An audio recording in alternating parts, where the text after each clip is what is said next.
What's up, potheads? Welcome to the restricted section of Super Cool Podcast, in which a bunch of friends scream at each other about their thoughts on Harry Potter. I'm your host, Christina, and if you usually come here to laugh, first of all, I'm so sorry. You truly need better comedy content in your life.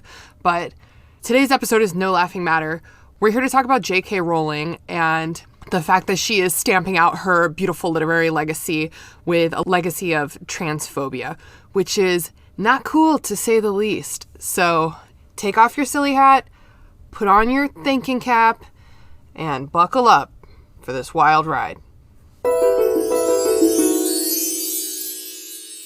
right, well, are you guys ready to get started? Let's do it. Cool. So I'm trying to start. I'm always trying to use different. I always say, "How's it going, everybody?" But I don't want to say that every episode. It's so boring. So you want me to say it? No. I'll branch out. It's my fucking podcast. Sit down. I'll branch out and I'll say, "What's up, potheads? How's it going?" Very natural. Well done. All right, well done. let me do a clean take. What's up, potheads? How's it going? Hey. Not bad. Doing well. It's great to see you, Haley. How are you doing today? I'm doing fine. How are you? I'm doing great. We also have a very special guest. Danni, do you want to tell us a little bit about yourself, your life, and tell us about your history with Harry Potter, how you got into it in the first place, and definitely tell us what your Hogwarts house is, and defend your answer. Hell yeah. All right. So my name is Danni. I'm 28 years old. I am a trans man. So when JK Rowling came out with all this stuff, I was not pleased. I've always kind of struggled with reading as a kid. Definitely. It was something that was very hard for me to figure out, but it's okay. I got it down now. So I got into Harry Potter. Basically, one of my uncles bought myself and my older sister a copy of a couple of the Harry Potter books to sort of get me more involved in reading, and I was pretty much hooked. I'm a lifelong fan of Harry Potter.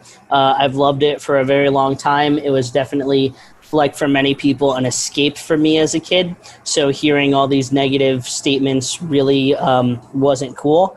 As far as my Hogwarts house, I could tell you that I have probably taken every what Hogwarts house quiz are you under the sun, and I was a member of Pottermore, their Harry Potter website there. I should get back into that, and it's interesting. My house is always, well, not always, but it's usually Gryffindor.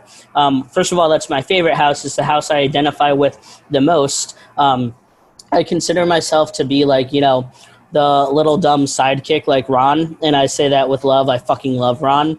I don't know who my Harry is. I guess probably one of my cats. But I've taken about every quiz, what house are you under the sun, that I could possibly find. And I will say that I usually always get Gryffindor.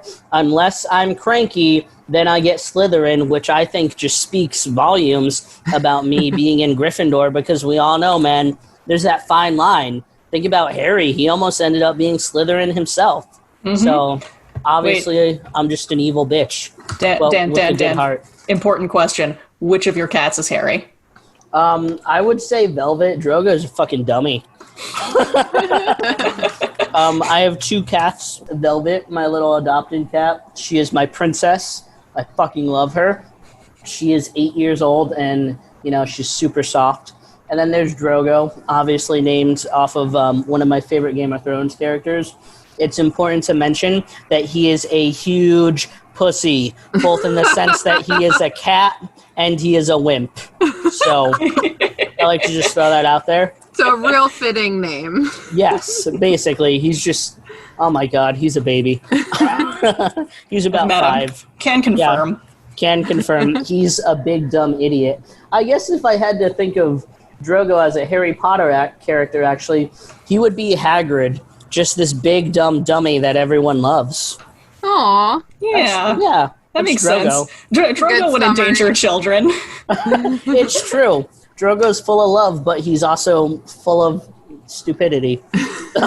I love my cats. It's okay. That's just how you have to be a cat owner. Like, I love you and also fuck you at the same time. That's legit it. So, we're here for a very special bonus episode. So far, all of our bonus episodes have been happy, funny games time, but we are here to talk about a pretty serious subject, JK Rowling. In our past couple episodes, I've been screaming the word canceled every time we mention her name, just as a reminder to our listeners that we take umbrage, to say the least, with JK Rowling's behavior. Because she's the whole subject of this episode, I will not be doing that because I cannot come up with that many different ways to say the word canceled. That's fair. Blanket statement canceled. We'll get there. We're going to talk through it again. We're going to go into the history and we're going to talk about the future. I asked Haley to lead us in this conversation because she's frankly been paying attention to this issue a little bit longer than I have. And so I trust you to be our guide through this adventure. I thank you for this.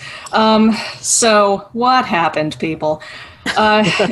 Very basically, I'm not going to get into fucking quoting or citing sources or whatever, but very basically, someone on Twitter used the medically accurate terminology, people who menstruate, and JK felt the need to comment, we used to have another word for this. Who else could that possibly be? Like, so, like, rude, like, condescendingly. For real. And, not to, dive right in, but at the same time, being a trans man myself, you don't menstruate unless you're not on a hormone replacement therapy plan. Like, I haven't menstruated in I don't even know how many fucking years, and I'm 100% okay with that. So I think honestly, not to get too much into like our personal friendship, but I think you've mentioned to me every time it's happened, and it has been a while. Yeah, I mean, there were times when I didn't give myself my proper dose because, there's definitely a learning curve when you're new to hormone replacement therapy. So there were a couple times when I was new into my transition that I had some spotting, and it was just the fucking worst experience. First of all, the cramps and everything are just amplified because you haven't had them in God knows how long. So it's just like being hit in the lower stomach with a bag of bricks. And then the amount of dysphoria you feel, it's just fucking awful. Like, nobody wants to be menstruating to begin with. Like, it's not fun. And then, like, when it's, like, it's not even part of your MO, like... Wait, hold on. Is that accurate terminology? Wait, time out. I just want to show Danny. The other cat just came in. Oh, hey, that's cutie. Penny. They come to the door because they can hear me in here, and they're like, what the fuck are you doing? But Penny hates the sound of my voice, so she's already trying to get out. Bye, Penny. I love you. That is, like, not even a joke. She tries to bite my face when I sing. Oh, my God. We've had episodes where, like, Christina was being attacked. Oh, my God. She hates the sound of my laughter. Oh, my God. Cats. It's like Louise and Tina, or Louise and... Linda, Jesus. Yes. And Linda from Bob's Burgers. Oh my God, quality show. There's no trans haters on that show. Yeah, oh my God, yeah. They would never do that to Marshmallow. I love Marshmallow. So I think everybody loves Marshmallow. Fan favorite. What's not to love, honestly? Honestly. So, yeah, basically, it's just some bullshit. God knows why she feels compelled to bring this out during Pride Month. It's like nobody asked you. Like, you stepped the fuck up for this. Like, during a Pride Month where we're particularly focused on the Black trans women of color who, like, set off Stonewall and gave us gay rights, like if you're queer, if you're anywhere under the queer umbrella, and we will be using the term queer, like, if you don't know the name Marsha P. Johnson, you need to look into that. Like hero of the movement, and it just unnecessary. It's just unnecessary. First of all, Haley, I predict you're going to be sighing a lot during this episode. I sigh a lot anyway, but now I'm actually annoyed. Just give me a second. I'm not mad. I'm just disappointed. That's fair. I've been disappointed for a while. This, if you're not aware, because this is a lot of people are becoming aware of JK Rowling's attitudes towards the trans community for the first time with all of this. This is not the first time that she has said some shit. She has in the past supported other transphobic actions and people very publicly, and then doubled down on it and stood by it when people tried to point out that, like, hey, you're a prominent public figure in, like, progressive circles, and you having this attitude is empowering people who are opposed to some of the most vulnerable people in the world. And, like, even if this is how you feel, which you're listening to bad information, but even if this is how you feel, like, you don't need to be putting that on blast. Yeah, just shut the fuck up. Like, this is not what we came to you for, JK Rowling. We came to you for magical shenanigans, not your commentary on other people's business. Like, look, it's the right of a lot of, like, public figures, and especially, like, content creators who make the media that, we grow up with that influences us. Like, if they have political opinions, like, yeah, fine, use your platform for that, but don't be listening to bad information. Like, make sure that you're like listening to all sides and listening to the voices of the people who are getting shit on the most. Shat upon. Yes, shat upon. Exactly. And she has bought into a particular ideology, which I guess we'll fucking get into, that is commonly known as the TERF ideology. TERF stands for Trans Exclusionary Radical Feminist. Mm-hmm. It should be mentioned that a lot of people who qualify as TERFs consider TERF to be a quote-unquote slur. It's an acronym, first of all. It's an accurate acronym. Yeah, and also, if people, it's like a clinical word. Yes, and also, if people are using it to insult you, it's because you're being a dick about it. Like, you're not oppressed for that. You're not oppressed for holding the opinion that trans people's identities are invalid. If anything, you are in the majority there because a lot of people are shitty about that. You don't get brownie points for being shitty. But the thing with TERF ideology is that it's based in a very fringe branch of radical feminism that has circled around to, like, the back door of conservative Christian attitudes towards the gender binary, where, like, all men are, like, evil predators who are out to, like, hunt down women and invade their spaces. Like, there's a very, like, wolves and sheep mentality there, like, where men are the wolves and women are sheep, and the existence of trans or non-binary people, or even intersex people, really, kind of challenges that inherently. So there's a distinct hostility toward anyone who doesn't fall one way or the other, specifically towards transgender women who are viewed in this mentality as basically wolves in sheep's clothing, like men who are dressing up like women to try to invade female spaces, which is not even kind of true. Oh my God. No one wants to invade your space. They just want to fucking pee where they identify. Like, yes.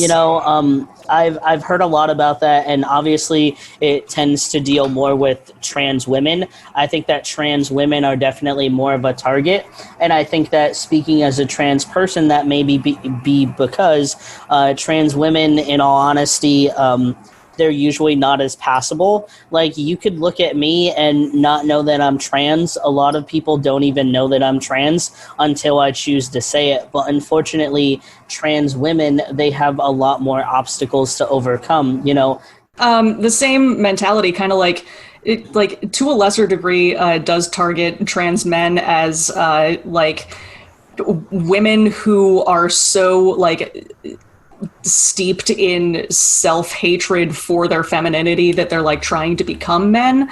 In JK Rowling's kind of double down response on this whole situation, she did kind of mention like, well, I just see all these young women like out here. There seems to have been an explosion in the last 30 years of young women trying to become men. And I wonder if I had been born 30 years ago, maybe I would have been trying to transition, which, again, not how that works, not even kind of. Secondly, if you mean that in good faith, if you're not just saying that to be shitty, you might have some stuff to examine about yourself. like a lot of people really just do not understand the entire mentality of being transgender. Like, I learned so much from you, Dan, when you started transitioning, because we'd been friends for a few years before you made the change.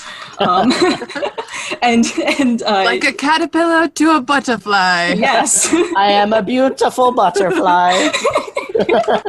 And like, you were, at the time and still, really, really good about answering people's questions and explaining things because, yeah, like we've grown up with the gender binary. It's really hard to take yourself out of it. It's really hard to like imagine, what life is like on the other side of that fence. Mm-hmm. And so now, Haley, you're the one I go to with all my questions. All of my answers pretty much come from Dan. Hey. So now you've just got it right from the source. Sounds good to me. That's the thing is, like, JK Rowling has like 50 million people who would be happy to answer her questions. And like, she just makes shit up. She just doesn't want to. She has no desire to like engage about this. Right. Yeah, she just wants to be mean, in my opinion. She wants to be this hateful source of information, and I just don't get it. I know that Haley and I talked about this, but it's just so interesting to me that she feels this way because, she created within her fandom a safe space. A lot of people who enjoy Harry Potter, myself included when I get into this, we were people who didn't identify with the norms in a lot of ways. And so what she did was she created this whole alternate universe where you could be the person that you wanted to be. And it's so interesting to me that she created this universe and this fandom where you could be who you wanted to be, but also, think about it. Harry grew up in a fucking closet. Like, I know it's referred to as a cupboard in the book, but what's the difference between a cupboard and a closet? It's a closet, yeah. Yeah, it's a fucking closet. So she's writing about this character in this fantastical universe where you could be what you want. And the source of this story is a little boy who grew up in a fucking closet. Like, are you serious, JK? And like the really insidious thing about like the whole TERF ideology is that it does stem from like, it's the radical feminism part of it, which is, a lot of it goes way too far. A lot of it is very wrong. A lot of it is very dependent on a false view of the gender binary. But a lot of it also kind of speaks to like feminists. A lot of it is about like keeping women safe. A lot of it is about like women supporting women. And a lot of radical feminists will come out just talking about those parts, and people will engage with them and be like, oh yeah, you're right. Like people who have been, victimized, assaulted even, who think like, yeah, I don't really want men in my bathroom or in my club or what have you. And I feel safest around women. And then these people will kind of draw them in with, well, you can be safe with us, but don't trust these people. These people are in disguise. These people are confused. And that's where it gets people. So like in her mind, she's being a good feminist. In her mind, she's protecting and supporting women. Mm-hmm. And it's like doubly shitty because it puts her in this position where she is like, you are not as good of a feminist as I am because you don't see it this way. Exactly. Like, and it's like, bitch. Right. That's the really insidious part like, of it. My feminism simply covers all the femmes. Yes. So that's really kind of the crux of the bullshit and where it comes from. Haley, would you say it's the horcrux of where they came from? Hey. We love a good Harry Potter joke. This is what I'm fucking saying. If you are exclusionary of trans people in your life, this is the kind of quality fucking content that you're missing out on. For real. I mean, to speak to what you guys were saying before about, keeping women safe, I'm 100% all down for that. But, when you think about trans women, they just want to be safe too. So if anything, these feminists, should be forming together and supporting these trans women and helping them create the same safe space for them. A lot of the trans people that I know, myself included, have also dealt with some type of abuse, whether it be physical or mental, something like that. They've dealt with discrimination, a lot of things that unfortunately a lot of women deal with, because let's be real, our society does not like you if you're a woman, especially if you're a trans woman. And I think you hit the nail right on the head earlier, Haley, when you mentioned that some people feel that trans women are just guys dressed in women clothes, and that could, that's so far from the truth. Not only are you dismissing their identity, but you're just dismissing everything that a person represents. And when you think about it, it's just wild. When JK said, 30 years ago, would I have done this?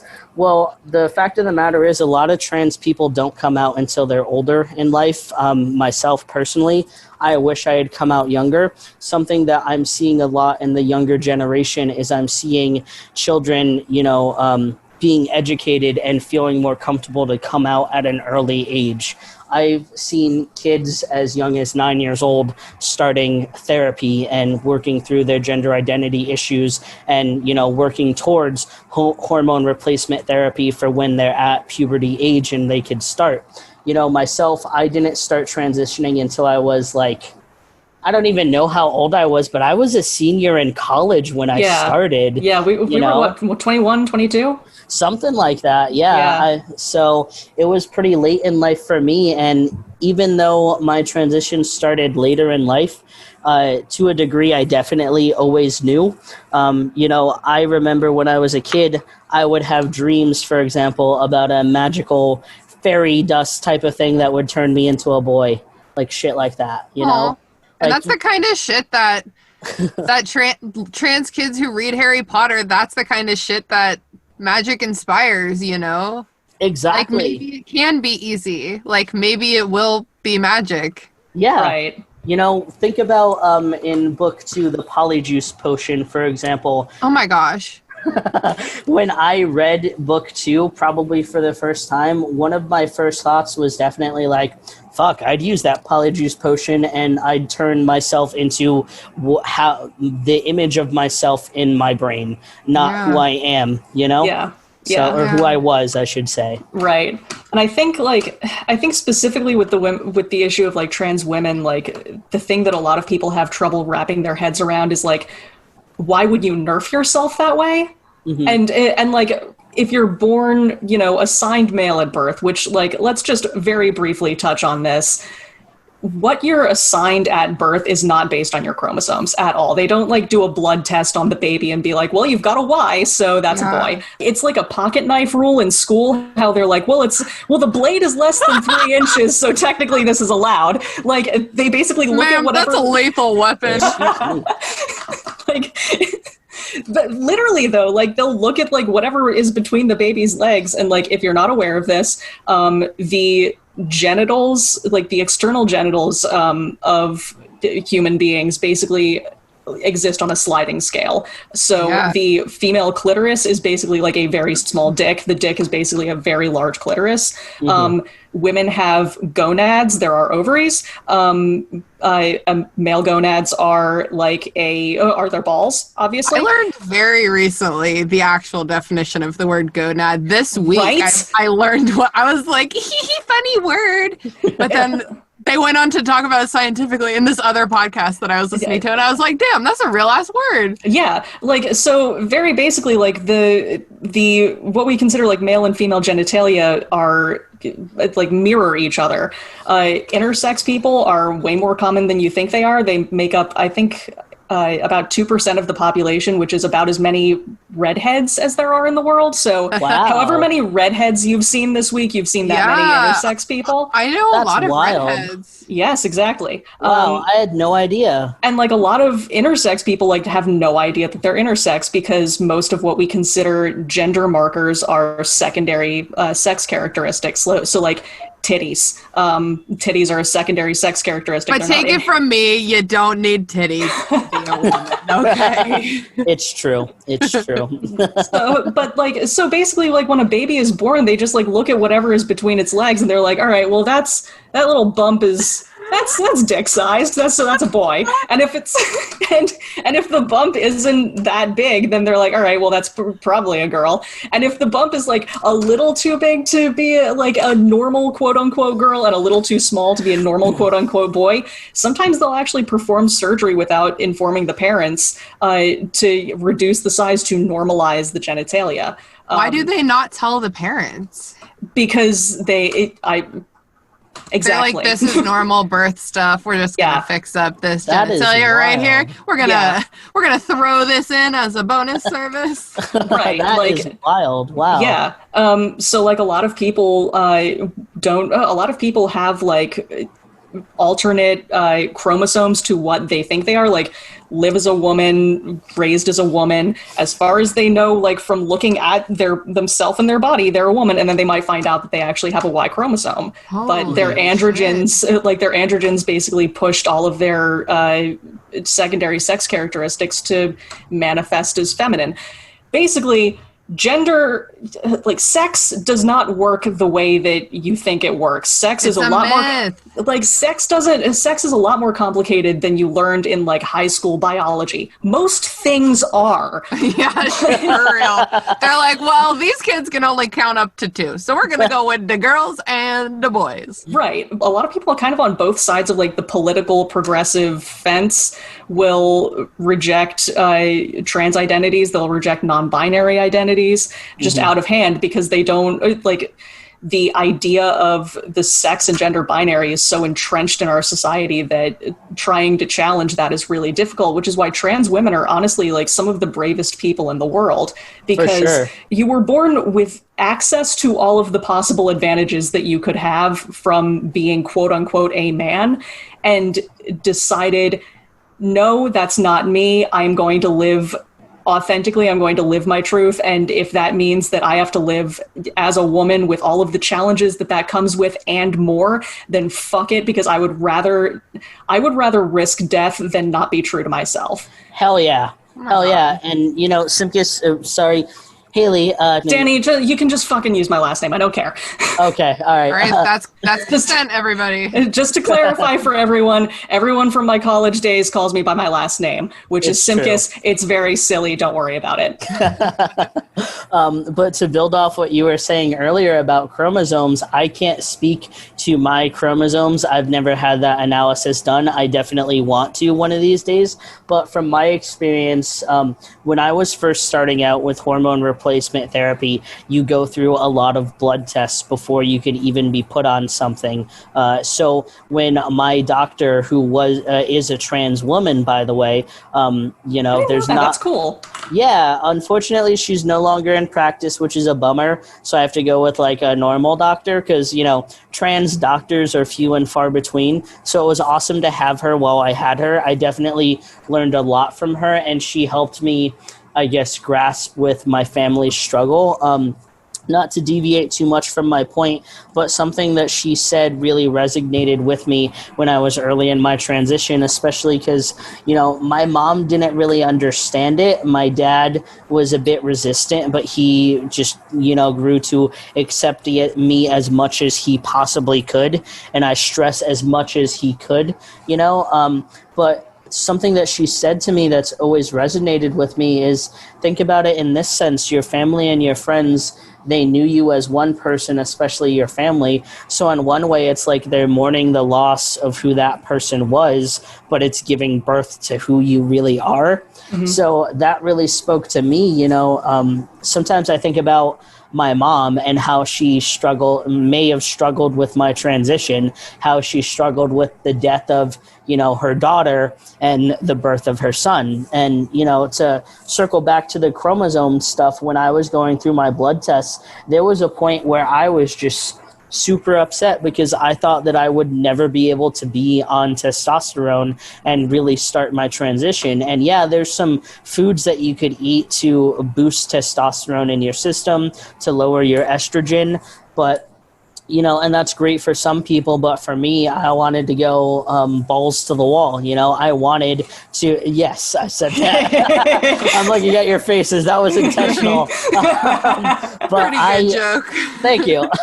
I wanted to be on hormone replacement therapy. I wanted my physical features to change faster, and for a while, it didn't look like that was a possibility for me because when my blood work was done, my doctor found that I, at the time being female, I already had a very high rate for, assigned female at birth. I had high levels of testosterone already. So she was really questioning whether or not it would be medically appropriate for me to be on hormone replacement therapy. She was very concerned about the effects on my body. Like, I can't speak to this in medical terms. I wish I could, but she mentioned something about my liver. She was very concerned with overloading my liver, I guess, basically. And have we mentioned that we're not doctors? Yeah. We are not doctors. For sure. So for a while, I was concerned that I couldn't even medically transition, that I would have to do things naturally. And for some people, that's 100% what they want. But I wanted the medical transition. I didn't want to wait and, shove broccoli into my face every day and hope I grew a beard. Broccoli is a testosterone booster, fun fact. I eat so much broccoli. Well, stop eating broccoli and your titties will get bigger. Wow, that is not worth it. Oh my God. And I sleep on my face, okay? That's awesome. There are some things that I avoid in my diet because they help produce estrogen, and obviously with hormone replacement therapy, I can't stop my body from producing estrogen, but what I do is I inject myself with testosterone to cancel out the estrogen. So for example, I'm lactose intolerant, and so I drink soy milk, even though soy milk, soy, and again, not doctors here, but the soy plant mimics a lot of the behaviors of estrogen from what I've learned. So so even with my soy milk, which I'll use in, my coffee or my cereal, I fucking love cereal, especially when I'm stoned because I love the crunch. So I try to limit the amount of cereal that I have because I don't want that much plant-based estrogen in my system. Wow, it's really crazy how every little thing you do, and really especially every little thing you eat, has just so much going on. It's impossible. It's impossible to fully control all the levels of everything you eat. Yeah, Danni, I remember a couple of years ago, when I think you'd been on HRT for a while, but you were worried about your beard. And our other friend Ryan, was also for different reasons worried about growing out his beard. So it became your manly journey together to make your beards grow. It really was so wholesome. It was really funny. Oh, man, just as a side note to kind of build off of that, you can't, not even cis people. I consider myself essentially cis. I've thought about I might be gender queer somewhere under that umbrella, but it's my gender identity just isn't even important enough to me to really get it, open that can of worms. Really, your gender is bog witch. Yeah, my gender is bog witch, exactly. Can confirm. I identify as a bog witch. Everyone knows it. That's fair. Our first college, we basically had that swamp outside of our dorm room, that bog. We did. So, Fuck, you really are. Yeah. And we used to play Ouija board and commune with the swamp ghosts. Oh my God. We were such idiots. I love it. we were fools. But like, I of course also have not had my chromosomes tested because almost nobody actually has. But I've got a neared. I've got a neck beard. It's really bad. Like I've got like the kind of patchy facial hair that like a 17-year-old boy would cultivate proudly, and like I have to deal with that. And like it's annoying, but my point is that like even if you're cis, like there are secondary sex characteristics that you have probably somewhere of like the quote unquote wrong gender. Like it's not that uncommon, and you can't tell just from looking at people. Like you can't like start shit with people. Like we've seen things with people, you know. I think a few years back there was like a video of like a bunch of teenagers in the ladies' room, and one of them was kind of like a little teenage butch lesbian, and like the security guard wherever they are was like trying to drag this kid out while all of her friends were screaming like, "That's a girl, that is a girl," and like the obsession with whether somebody is one or the other and whether they're in the right bathroom is just absolutely absurd, and it's creepy. It is creepy. It's just very creepy. It's like I don't have to tell you like what is going on in my pants, dude. Like it's really none of your business. Like for real though, deeply and profoundly, it is none of your business. For Haley, real. Briefly. Just a couple more hairs in that beard, and you're gonna have a real swarthy pirate look going on. I'm just gonna tell you. I support it. And, you know, to build off what you were saying, Haley, I know I mentioned this earlier. Obviously, I had high levels of testosterone. And again, I haven't had my chromosomes looked at. I hope to one day. But, you know, my mom and my grandma, for example, their mustache game is better than mine. So I think, I think mine.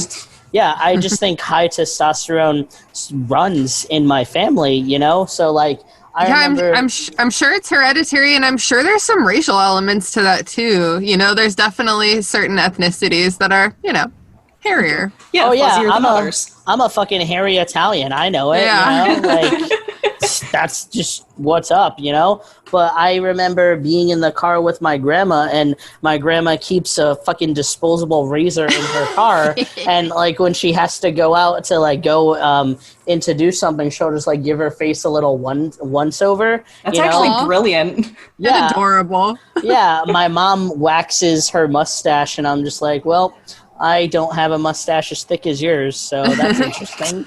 A lot of ladies have to wax and pluck a lot of things. We're not going to get deep into all of the terrible, like, body standards set for women, but, like, there are many, and one of them is you're not supposed to have hair. Yeah, it's some bullshit. So, I agree. Yeah, so that's basically what fucking happened. Do you want to talk a little bit about like when what she's done in the past, basically? I mean, just more of the same, I guess. But just more of the same, really. And like, I think there have been like 2 or 3 incidents. Like I don't want to get too much into it just because I don't even want to give it that kind of power, you know? I gotcha. But like, suffice it to say that this is not her first offense. And again, like, I'm not mad, I'm just disappointed. Like, obviously this doesn't directly affect me, but it affects people that I care about, and it affects like an issue that I care about. But mostly I'm just disappointed because I know where this mentality is coming from, and ultimately it's coming from a place of fear. Like, it's coming from a place of fear of like men, basically, like patriarchal violence, which valid, and it's coming from a place of fear of like it's coming from the fear that I think a lot of people have, that we're seeing a lot of right now in the world, of re-examining the way you look at the world. And that's difficult, but just because it's difficult, that's not an excuse to not try to do it. Yeah. Right? Like, think about JK's generation. You know, her generation, they're just afraid of the unknown. I have family members that, like, won't even look at me anymore. I have this cousin that I actually recently deleted on Facebook because he would just indirectly post insults about me. Like, he shared this meme of a little girl, and it was like, I'm a beautiful little girl, please stop telling me that I'm a boy. Like, stupid shit like that. And it's just it's just awful. And I think that as a generation, they're all afraid of change, and not only are they afraid, but they're just ignorant and intolerant to it. And another huge thing that I want to mention is just look at the timing of her most recent statements. They happened obviously in June, in Pride Month. I mean, of course they were happening before. I'm sure they're going to continue to happen afterwards. And not to get too much into politics, but I think the more recent outbursts, I'm going to refer to them as outbursts, little fucking baby tantrums. I think a lot of them have been fueled by what's in the media and the hate that Trump inspires in her generation and in a lot of older generations. And I really think that part of this is obviously the way she truly feels, which alone is disgusting to me. But I think a lot of it is just she feels not only a certain type of way, but she feels that she has a right to say these things because of who we have in office. I mean, just think about the terrible things he says about, you know, people that aren't, you know, fucking rich old white men. And of course, for her to say these things in June, I really think that part of this was just a big fuck you to the queer community, thinking that she has the right and the obligation to her generation to say these things. And I also partly think that her most recent statements were a publicity stunt. I mean, there's no such thing as bad advertising, and whether we like it or not, she is trending on so many social networking platforms right now. And, you know, it's just, it's disgusting. And I think that a lot of it is really she's trying to get the publicity, and it just fucking sucks, honestly. There's a definite element of, like, self-righteousness there. 100%. Yeah, well, she's arguably the most famous person in our generation, and we've been giving her a lot of our attention and a lot of praise for a really long time. And it's clear that it's gone to her head and she takes her platform for granted. 100%. Yeah, it's something that I kind of think of as like Joss Whedon syndrome, where like content creators who get very, very popular or got very, very popular in like the 90s, early 2000s, and were sort of lauded at the time as being highly progressive and diverse and touching on all of these social issues and doing like a really, really good job of like bringing attention to them. And then, you know, fast forward, 10, 15, 20 years, suddenly they've kind of fallen behind because they don't continue to evolve with the times. They don't continue to listen to the voices of marginalized people. They don't continue to listen to the ongoing conversations that surround these things. It's like an older family member who's like, I know how to use the computer, but they're on like Windows 98, and it's like, you're not going to be able to check my Snapchat on this, Grandpa. Yeah. And so now when we, the fan base, kind of try to call her out for transphobic comments or even like diversity issues in the books, instead of just saying like, hey, I hadn't considered it, I didn't think of it that way, please tell me more, explain to me, and I will try to do better. I will review your materials. Yes, and she instead refuses to get down off of her pedestal that we put her on, and come down to ground level and listen to people. Instead, she's just like, no, I'm a progressive paragon and I'm right, and shut up and fuck you. Mm-hmm. Yeah. I think it's important to mention that, in preparing myself for this podcast, I did reread the first couple of Harry Potter books, and I definitely want to watch the movies again now, and I want to finish the series. I made it to book 3 prior to this, and I'm going to continue with the rest of the series.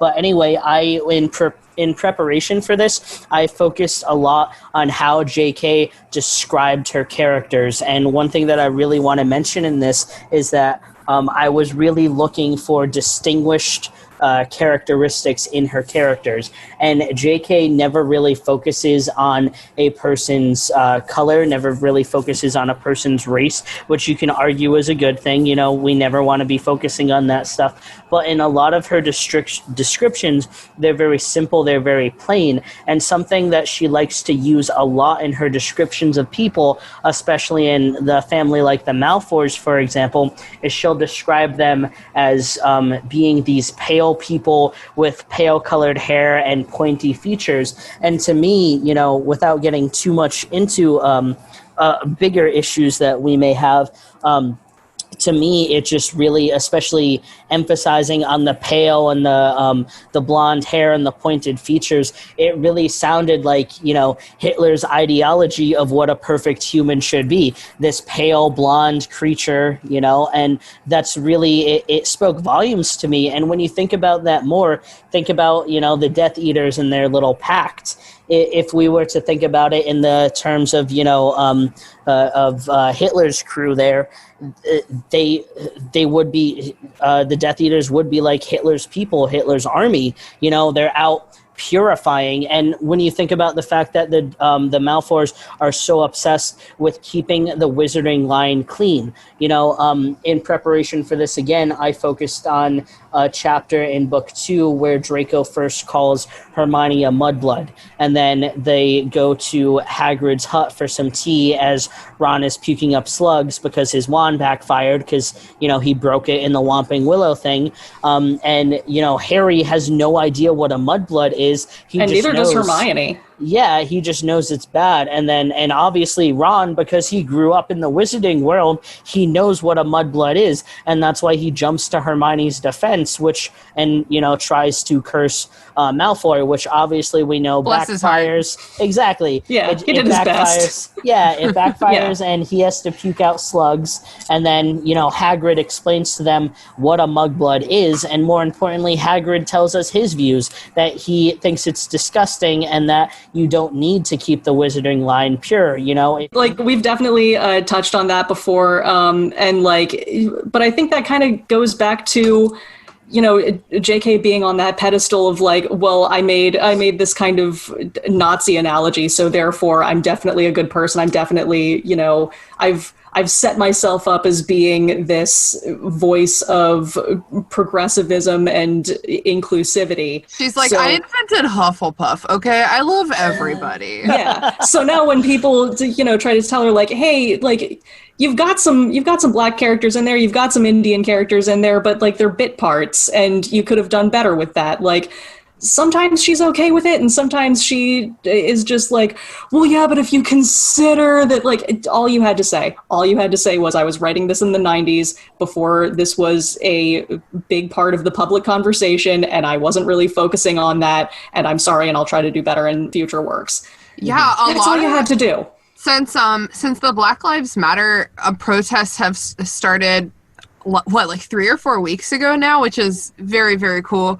So many celebrities have come out apologizing for their former works and making changes, you know, promising changes and making changes. And that's really all you can do. Nobody's going to hold you accountable for not knowing something. We're all born not knowing anything, you know? Yeah. And as long as you're always trying to do better, you know, that's all any of us can fucking do. Right. Exactly, 100%. You know, there's so, like you mentioned, there's so many shows that are removing episodes. Like 30 Rock removed a bunch of episodes with blackface, for example. Stuff which, like that. I that one, I'm like, why did that happen? That wasn't that long ago. Like, I think I don't really watch 30 Rock, but like my understanding is that in the episodes it was supposed to be like, this is satirical. Like, this is obviously wrong, but like even still, you don't have to do it. Yeah, let's just not touch it. Right. Exactly. Like one of the writers of Friends, I think I actually shared this on my Facebook, but one of the writers of Friends came out and apologized for a bunch of the, you know, gay-related humor in Friends, and I absolutely absolutely fucking love the show Friends. But when I watch the episodes where they make fun of gay people or where they implied that, you know, Chandler slept with a man dressed as a woman, it obviously upsets me. But at the same time, I know that in the time that show was going on, they didn't know what they knew now. And it was basically these jokes were built out of fear of the unknown. Like, think about Mrs. Doubtfire. Oh Sorry, keep going. Well, I love it, but it's so bad. Both of those came out in a time period where the word gay was like a huge diss. So it's like, you can only expect society to be so progressive when, you know, common culture is throwing around the word gay like it's like the worst insult you can imagine. So it is cool that these creators are apologizing. 100%. Is all well with your cats? Yeah, they just keep asking to come in and come out again, which is a little annoying. But, like, you know, that's cats. Yeah, that's pretty classic cat stuff. Well, the door has been closed for 3 seconds, so now I would like to enter again. Yes, exactly. Before we get off JK Rowling entirely, I know we're going to move into some other territory. There's just one aspect of her whole story that I'd like to at least address. We touched on it, but part of her doubling down defense, her triple D, if you will, entails her worrying about the invalidation of her own experience as a woman, and like that includes her history of abuse with her like ex-husband that abused her. To her, these things are like all tied up together. And I think, Haley, when you were talking about her feeling that trans women are a wolf in sheep's clothing, I think that she claims her history of abuse as like the explanation for that. She's like, I have this experience that you don't have, and so like my opinion is valid. And it's just one of those things where it's like an explanation and not an excuse. Like, was he wearing a dress at the time? Like, is that where the trauma is stemming from? Because otherwise those two things have nothing to do with each other. Well, I think that's where her just like general fear of men comes from. Mm-hmm. And like, listen, a lot of women, cis and otherwise, have had poor experiences with men. Like, we have the fucking Me Too movement, dude. Yeah, but like, here's the thing: the people who suffer from misogyny really the most potently, really, are probably trans women. Yeah, because again, absolutely. they're people who are going out of their way to be women. So like, there's a lot of confusion around that, and there's a lot of anger around that, weirdly. Like, plus, like, it kind of gets into the politics of, like, if you are a dude who considers himself to be straight and cis, and you fall in love with a beautiful woman, and then you're about to go to Pound Town, and you find out that she has a penis and is a transgender woman, does that make you gay? No, it doesn't.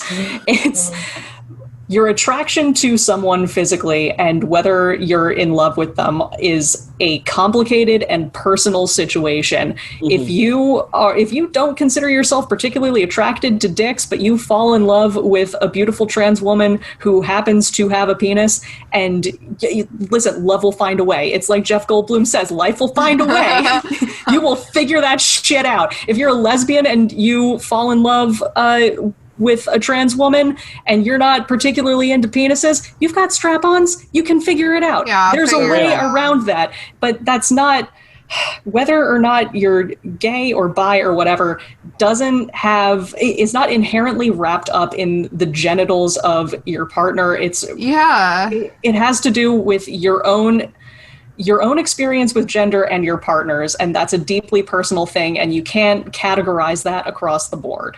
You fall in love with people. You don't fall in love with genitals. Obviously, it gets to a point where you want to see their genitals, where you want to do stuff with their genitals, you know. I'm in love with your genitals. Exactly. You don't look at a person and be like, let me see your dick so I can fall in love with it. Yeah. It's just ridiculous. Yeah, everyone's experience with both sex and love is so different. I mean, for me, again, I've said this enough now. I am a trans man, and I consider myself straight, but at the same time, like, I learned, and I won't get into this too much. I mean, Haley knows about this, but I learned that I do not enjoy sex with men, other men, but I learned that I definitely have an attraction to other men. So I could see myself being in a relationship with a man, but it wouldn't be a physical, a sexual relationship, So it's just interesting how our sex and our gender and how really what we want and what we're attracted to can sometimes conflict with what we are and what we like. Like, I could definitely see myself in a relationship with a man, but it would definitely be a non-sexual one, so he would have to fucking deal with that. So, and some people are into that. Some people are fine having a relationship without sex. For me, I definitely want to be having sex in a relationship, but I want to be having sex with women. And that's not because I'm intolerant of other men. It's just because that's what I like. Really, it's all about mutual understanding and mutual consent. And the key point of that word mutual is that there's like 2, maybe up to 3 to 4 sometimes people involved, and like no one else has to be fucking involved. So JK Rowling, stop tweeting about it, because it's not about you. For real. Haley, where are we going next? So I think next we can kind of touch on, what does this mean? So what does this mean for Harry Potter nerds? Like, what, like, can you... Because we do live in the age of cancel culture, where if a content creator says or does something bad, or said or did something bad at some point, and that comes to light and they don't apologize sufficiently, then they and all of their works are forever canceled and no one can enjoy them again. Otherwise, you also are problematic. Can I read what Daniel Radcliffe wrote? Yeah. Okay. He says a lot of nice, supportive things about trans people, which is not the point I'm trying to make here. He's a good boy. Damn, Daniel. I know. I'm still learning how to be a better ally. If you want to join me in learning more, I love him so much. Okay, here we are at the end. To all the people who now feel that their experience of the books has been tarnished or diminished, I am deeply sorry for the pain these comments have caused you. I really hope that you don't entirely lose what was valuable in these stories to you. If these books taught you that love is the strongest force in the universe, capable of overcoming anything, if they taught you that strength is found in diversity and that dogmatic ideas of pureness lead to the oppression of vulnerable groups, if you believe that a particular character is trans, non-binary, or gender fluid, or that they are gay or bisexual, if you found anything in these stories that resonated with you and helped you at any time in your life, then that is between you and the book that you read, and it is sacred. And in my opinion, nobody can touch that. I hope it means to you what it means to you, and I hope that these comments will not taint that too much. First of all, Daniel Radcliffe's in my top 5 celebrity crushes. I love him so much. He's a beautiful, tender spirit, and I adore him. Same. I'd consider a sexual relationship with Daniel Radcliffe. Just saying. Just like really. Everyone has their exceptions, Yeah. When I was like 12 and the movies were coming out, I was like, oh yeah, Harry Potter is so cute, just because like that's what 12-year-old nerds be like. But by the time we got to like the 6th, 7th movie, I was like, damn, he's pretty attractive as like an adult human. And then by the time I got old enough to have access to YouTube and be able to listen to Daniel Radcliffe just talking like a normal person, I was like, oh my God. I love this man. I love him for being the weirdo that he is, but I can never be attracted to him because 12-year-old Harry Potter looked unsettlingly like 12-year-old Haley. Oh, you know what? That's true. I've never shown you guys pictures of me with short hair. Like, oh dear. Really short hair. Like when I was in 5th grade, I got all of my hair cut off, and it was before it got curly. So I did very much look like baby. Like I didn't look like one gender or the other yet. Like I hadn't reached that point in puberty, so I just looked like baby Daniel Radcliffe straight up. I bet you're adorable. Yeah. I bet you anything, if I were to text your mom right now asking for a picture of, baby Simkis at that age, she would probably send me like 14. Oh, no. She burned all of those. She got rid of as many as she could. You would have to hit up my Aunt Becca because she's the only one who still has a copy of that photo. What a supportive mom. Aunt Becca, if you're listening, email me. And Becca, don't do it. Okay, so do it. So that was a really beautiful thing from Daniel Radcliffe. I read that from the Trevor Project's website. But like, is that practical? Like, what about the people who are so hurt by this and feel so unseen? I don't know. Not everyone can feel this way. I could definitely speak to it. Obviously I want to hear your guys' opinions too. But as a trans person, I can say that one, I am thoroughly disappointed. And two, for me, JK's comments will never take away from me what the Harry Potter series represents to me personally, and especially when I was a child, when I was struggling with my identity and obviously in my gender identity, but in so many other ways. Like, I was just a mess prior to my transition, and in a lot of ways I still am. But not only has my transition made me the person I wanted to be, but I think it's just made me a better person in general because I feel better about who I am. But for me, the Harry Potter series was an escape, and JK's comments will never take that away from me. I fully support the people who feel that they need to black out JK and Harry Potter, and I get it, I really do. But for me personally, I'm gonna, I'm rocking Harry Potter from cradle to grave, basically. And I just want to say that I know I've seen on social media a lot of trans people choosing to cover up their Harry Potter tattoos. And I just want to make the statement that I 100% support you. I personally do not have any Harry Potter tattoos right now. I definitely have one planned for in the future. And honestly, I'm still going to get it because, just like Daniel Radcliffe said, she can't take away from me what it represents to me. And Harry Potter will always be a huge part of my life. It was part of shaping who I am. Again, it was an escape, and it was a bonding for me for a lot of the people that I care about. And, not just people my age, like my oldest nephew, Tyler, he's getting into Harry Potter. So I passed down to him I had a bunch of replica wands from the series because I didn't really want them anymore. I wanted to cut down on the amount of shit in my apartment, basically. So I gave him a bunch of my Harry Potter replica wands, and it's something that he and I bond over. It's something that my cousin Becky and I bond over. It's something that at the time my older sister and I bonded over. Her hate will never erase the love and the feelings that I have in my heart and that I associate with Harry Potter.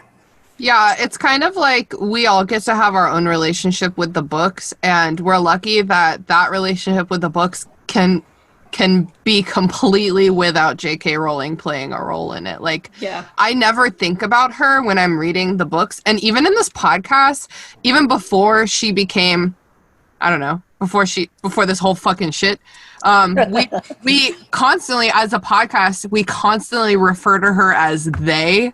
Like, when you're talking about who makes a TV show, like, they should have done it differently. Like, we all of us have this weird mental thing where we're just like, they should have written this differently. And it's like, it's her. We know her name. But, like, that's how much I, like, do not even think about her when I'm reading the books. I'm thinking about Harry, about his life lessons, and I know for damn sure Harry Potter is a trans ally, okay? 100%, for sure. Yeah, I'm kind of a big proponent of death of the author. I'm a big proponent of critical enjoyment of media. Like, what do you mean by death of the author? So death of the author is like a literary concept of basically the author's intentions and or anything that they said, like, extraneously from the text itself doesn't matter. Like, you basically like, once the word is on the page, the author is effectively dead. Like, nothing that they say really matters to the text. And that kind of, there's a spectrum of beliefs as to how far that extends. And it kind of varies from book to book, series to series. I don't think that you can fully divorce an author from their work. I definitely, like, in rereading the Harry Potter books, I do think about JK Rowling sometimes as a writer, because I'm a writer myself. So I'll think, like, that's really clever how she did that. That's really, or I'll think, that this could have been handled better, very frequently. So I don't think that, like, you can't pretend that, like, no one wrote them. You can't pretend that they sprang into existence, because J.K. Rowling is a human being who's had experiences in the world and has listened to information, good and bad, on different topics. She's done good and bad in the world, like anyone. It's just that she's on a larger platform and is using it irresponsibly, quite frankly. So, you have to read it with a critical eye. You have to understand that, like, the fact that none of the main major characters, like, the fact that all of the main major characters are white, like, you have to keep in mind where that's coming from. Like, the fact that Gringotts is run by a race of mysterious creatures that control all of the money in the world and have like their own mysterious laws and customs that no one else understands. Kind of smacks of anti-Semitism. Wow, why has that never occurred to me before? But it's so obvious now. I didn't think about it either. Well, that's something that's some Merchant of Venice shit.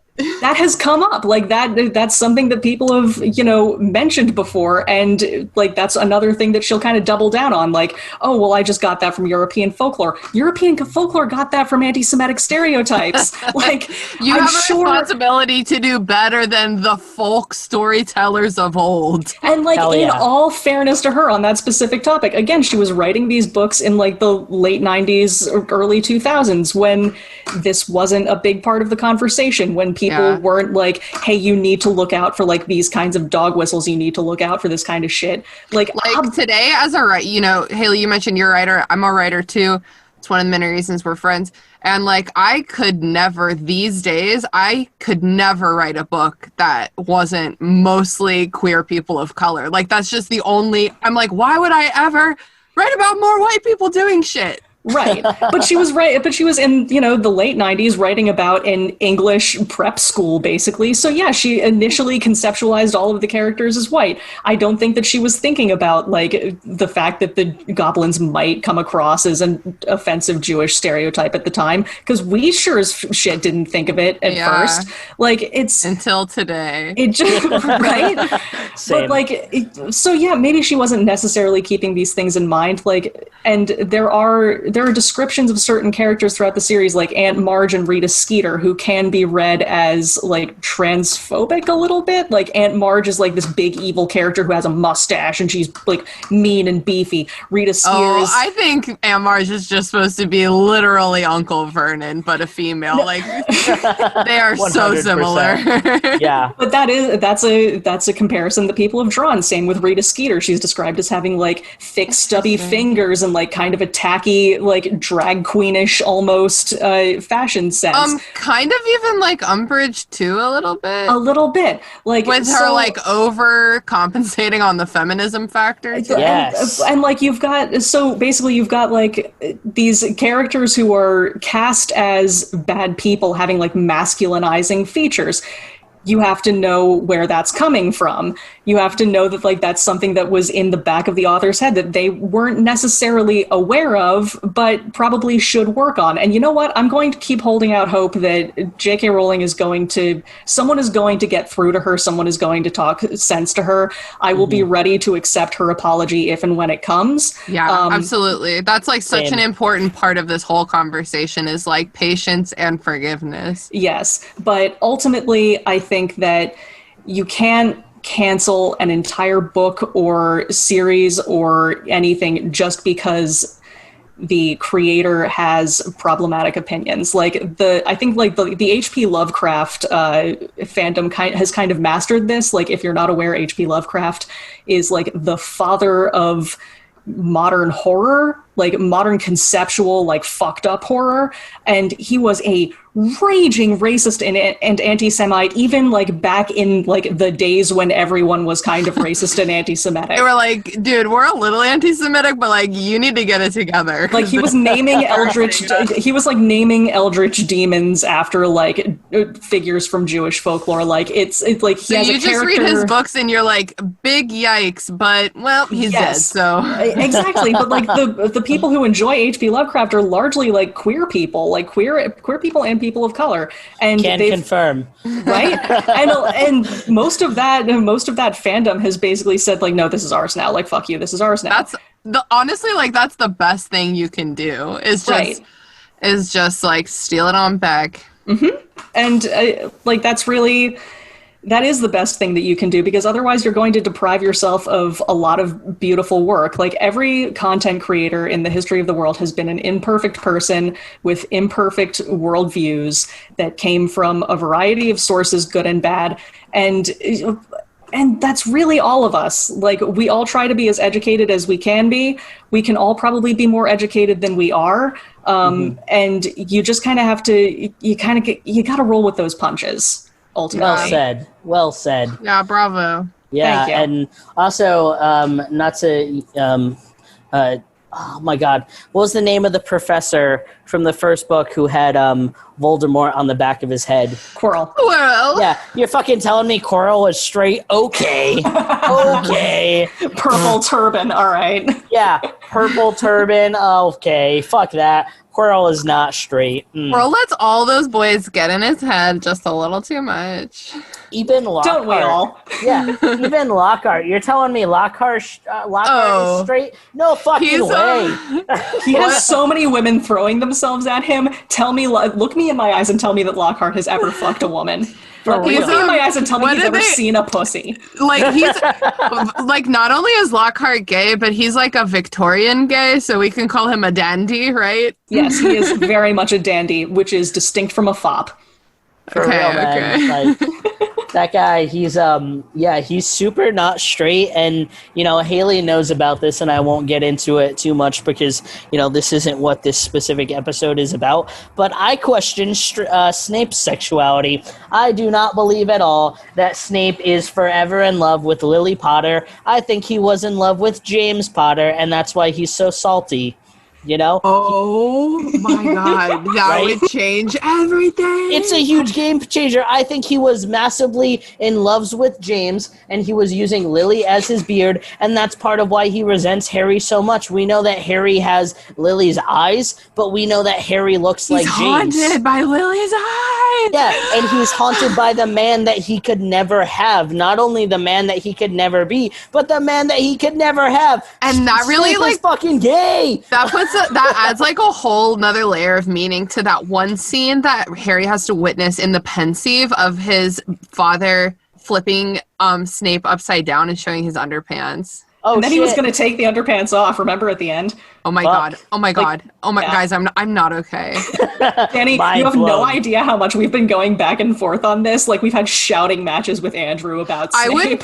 I cannot accept Snape being in love with Lily forever, but I can accept him being so destroyed over the loss of James and so obsessed with Lily as the one who took him away. Like, I can get behind that. That would honestly be a lot more interesting. It would be so much more interesting. Well, and that's just how it is now. It's ours now. I'm so glad that you feel this way too, because I really feel like it's not something I talk about often, but when I do talk about it, I feel like it's such an unpopular opinion. Like, everyone's so just romanticizes this relationship that Snape has with Lily, and I'm like, no, he was fucking gay. He wanted to stick in James. So I'm having a chain reaction of epiphanies right now, which is usually what happens with Harry Potter, because like I have to go through my vast mental encyclopedia of knowledge about Harry Potter. There's also Dumbledore says that like the one thing Snape could never forgive James for was saving his life that one day. So imagine oh my God, just imagine it. Thank you for coming to my TED Talk. Snape was gay and in love with James. Wow. This changes everything. Oh my God. That's why he and Sirius hated each other so much, because Sirius was also a little bit in love with James. Okay, I'm done. Sorry. Okay, so when we were talking, I was thinking about JK Rowling and about how, I'm like, she was one of my greatest heroes, and now I'm vastly, I'm not mad, I'm just disappointed, yada, yada. And I was trying to brainstorm if there was anything else like this that I could think of in my life, like when has a celebrity whose work I really valued, really just ruined me. And every single instance that I could think of was due to like the Me Too movement. It's a bunch of male actors who I was destroyed to learn have been like sexually abusing women. Danny Masterson, you are so hot in that 70s show. Why did you do this? Oh my God. Hyde would never do that shit. I know. Hyde respects women. So that's like really, I mean, and that kind of stuff, it leads us into the conversation of like, Haley, you're saying that like we can't cancel an author, we can't cancel a work, but like, we can stop giving them our money. And it's really cool that most contemporary Harry Potter fans already have all the books they need. You don't have to give her money anymore. And, we can find secondhand copies for these new readers. And the same thing with these actors from whose careers have been ruined from the Me Too movement. We don't have to keep giving these people work, and we don't have to keep giving them a platform. Hell yeah. Yeah, that's very true. And I think that's kind of where the line is of like continuing to enjoy the work and continuing to support the creator. Yeah, I think that like these Bloomsbury illustrated hardcovers are still coming out, and like my guess is that after that we won't be seeing any new editions for like there's usually at least one really sexy new edition of Harry Potter that comes out every year. There's like the different house editions, and there's all these sexy British editions, all these sexy American editions, and I think we're gonna definitely see that slow up, which like it had to eventually, I guess. Yeah, you can only print it so many ways and so many times. At least take like a 10-year break and let us catch up. So I think that like this is what's going to cause that. This really epic edition, the Bloomsbury Illustrated editions, and they're like, all right, we're done, and like you're out. Yeah, that sounds about right. And maybe we'll always have Harry Potter, and just like we still have Lord of the Rings, but maybe it's time for some new, more progressive fantasy author to come dominate that platform. Yeah, and I'm really excited to see that. Yeah, send us your fantasy book recommendations, your YA fantasy book recommendations, please. Yeah, add us on Twitter at restrictedpod, and or shoot us an email, restrictedsectionpodcast@gmail.com, and we'll read those books. Yeah, I'll just have to jump on writing a series of Snape and James's Forbidden Love. I'm here for that. I'm so here for it. Take my money. So, is there anything else left to touch on, Haley? I think so. I think we've about covered everything. Wow. Danny, any last words? I don't think I have any. Actually, I do.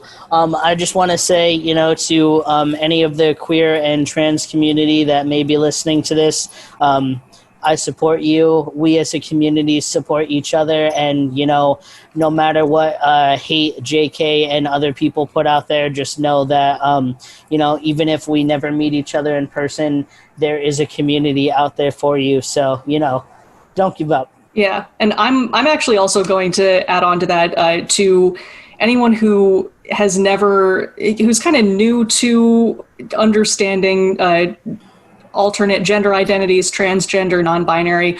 If someone in your life begins to transition, and I'm speaking from experience here, treat that as like a gift, because going through that with them and witnessing they're going through that is going to make you question everything in the best possible way, and you will come out a better and more understanding person for it. And I say that as Dan's friend who was his friend through going through the transition, because I learned a lot about you, man, and I learned a lot about myself.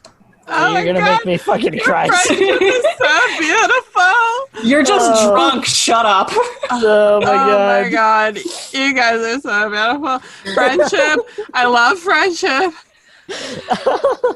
And if you're feeling down, if you're feeling unseen, if you don't know who to talk to, come talk to us because we're here. We're on Instagram. You can email us. Well, you know, there's not a lot I can do, but I can send you memes and we can talk to you. We give a fuck. Like, we give a fuck, yeah. And just, you know, go read Harry Potter if you're feeling sad. Yeah. And remember that Snape is gay. Snape is gay. Okay, sign off. Just kidding. We have to do plugs still. Haley, do you need a minute to think? No, I actually have one this time.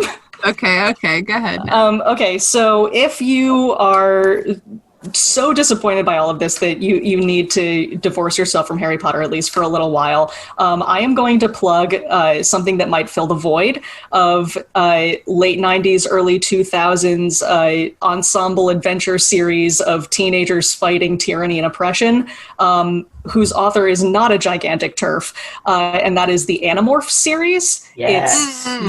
It's many books. It's a bunch of kids who gain the power from aliens to turn into animals and fight other parasitic aliens that are trying to take over the world. It's super cool. It's pretty good on the diversity front, especially for the time period it was written. The author is the mother of a trans child and is very outspoken and supportive of the community. They're beautifully written. They're hilarious. They're super cool. Check them out. Hell yeah. Fuck yeah. How about you, Danny? What do you have to plug? I do have a couple of books that I think are great. For example, I have here, I'm holding in my hand, a book called Tomorrow Will Be Different. It's a story of love, loss, and the fight for trans equality. It's by Sarah McBride. And let me tell you, I read this book and I cried like a fucking baby. The foreword is by Joe Biden. I have mixed feelings about Joe Biden, but Sarah McBride, she's actually in politics, and there's not many trans people involved in politics. So definitely, you know, whether you're interested in politics or not, Sarah McBride has just a beautiful voice and a beautiful story about losing her trans husband and how they transitioned together, basically. And another book I have, it's more educational. It's called Is Gender Fluid? I actually bought this when I flew out to see you a couple years ago, Haley, at that bookstore you introduced me to. I forget the name of it. I remember you buying that. Yeah. That's so that's it. Yeah, I knew it had something to do with that.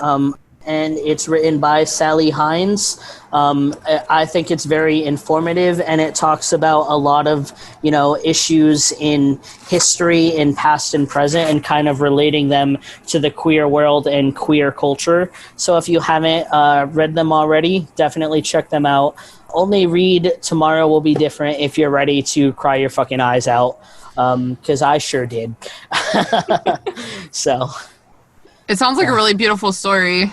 It really is. It truly is. You know, I don't want to give too much of it away, but Sarah, like me, she transitioned in college, and being a member of the political world and being trans, that's not something that a lot of trans people have branched out into, whether it be for not being involved in politics or for fear, because, you know, we know that unfortunately politics aren't on our side in the trans community. So I think that Sarah McBride has a lot of good stories to tell, and her love story with her husband is just absolutely beautiful, and I consider her an inspiration, honestly. It's awesome. Well, I'm your host, Christina. You can follow me on Instagram at @YaGirlOfTheWorld. You can follow me on Twitter at Tina Fontina. And I'm going to plug a book I finished reading a couple weeks ago. We're now passing it around the office at Brandy Lane. It's called White Fragility by Robin DiAngelo. And, you know, the title kind of says it all. So it's one of those books that as a white person, you see it and you be like, ouch. And then you're like, you got me. Okay, I guess I need to read this. Like, the whole purpose of the book is basically to just, like, help white people see how we built this world for ourselves and how it just constantly fucks everyone else. It's very, very enlightening, roll somber, not a feel-good book, but I think like a really crucially important book for white people to read. And it also gives some advice on how to be less shitty and how to be less complacent. It's kind of like a field guide for white people to be able to see and identify and act. So I recommend it. Thank you guys for being here. I know it wasn't all fun and games, but we managed to laugh a couple times. Yeah. And I have my favorite new headcanon of the year, which is Snape loves James Potter. Hell yeah. Thank you guys for having me. I really had a good time, and I appreciate you guys just wanting to hear more about the trans and queer perspective. You know, that's always a good thing. So. Yeah, always. And Danni, we're excited for you to come back to talk about a chapter of Chamber of Secrets. Hell yeah. Yeah. My spooky snake voice. All right, well, get the fuck off my computer screen. Sounds good. Thanks so much for having this conversation with us today. And, you know, it's a conversation that isn't over. Not only because JK Rowling is probably going to tweet some other belligerent shit later, but also because this is an ever-evolving topic and we barely scratched the surface today. So, as always, we'd love to hear your thoughts. You can email us at restrictedsectionpod@gmail.com or hit us up on Instagram at restrictedsectionpod or Twitter at restrictedpod.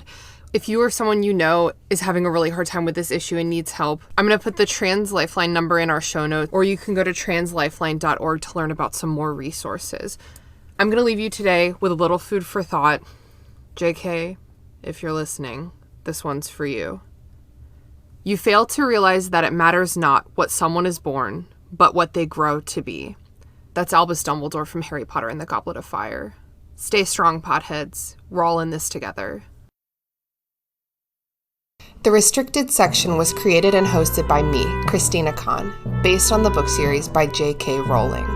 All music by Ryan Kahn. Logo by Michael Hardison. Technical support from Sean Watson.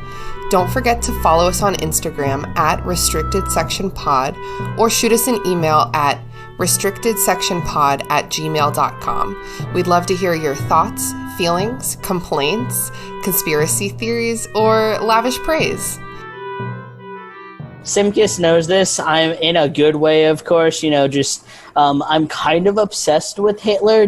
I find him and his armies just absolutely in a fascinating. Good way. Yeah, like I don't agree with anything that he stood for, but like I find him he really is. I'm reading a book right now set in I'm reading All the Light We Cannot See. You know that one? It's set in World War II Paris. It's very scary. So I've also had Hitler on the brain lately. Yeah, and you know, I've been just reading so much about Hitler's art that when I mentioned the art museum thing and Simkis didn't know, I'm like, let me fucking tell you about all the art missing still. But like, Haley, you should read up on that because it's really insane. I knew about the art theft. I didn't realize that it was like a concentrated thing. Yeah, one of his goals was to bring all the important art of his time back to his hometown and create the biggest and most diverse art museum. And Hitler also, he hated, oh my God, what are the words? There was yeah, but there was a specific genre of art that he hated. So I've heard that too, and I don't remember what it was. Yeah, so when he went around and collected a bunch of the art, he also destroyed a lot of important art. A lot of the pieces that are still missing went missing because Hitler and his fucking henchmen took them, and they have never been recovered. Like, there's still millions of dollars worth of gold that is missing. Swedish gold. I could talk about this for hours. This was, I think, like, you were talking about World War II, like, a while ago, and I think... when am I not talking about World War II? So, when you first started transitioning, like, it made, like, all of us question, like, what is inherently, like, male and female, especially, like, when you think about, like, interests, like, and I think one of, like, the defining characteristics of men in our culture is, like, they're always obsessed with at least one war. Like, it's either World War II, World War One, the Civil War. So wait, or, are you like, saying that this is when you knew Danny was like a man when he No, was like, it was more like I love Hitler. no, like I accepted it in face value, but like sometimes It you'll was evidence. Yeah, no, like sometimes Dan, you'll just do shit that I'm like, oh my god, if anyone ever doubted that you're a dude. That's fair. That's fair. So yeah, if you didn't know before, now you know. I'm low-key obsessed with Hitler, and I definitely, when I'm old and senile, I want to be so rich that I could fund a hunt for all the missing art and gold.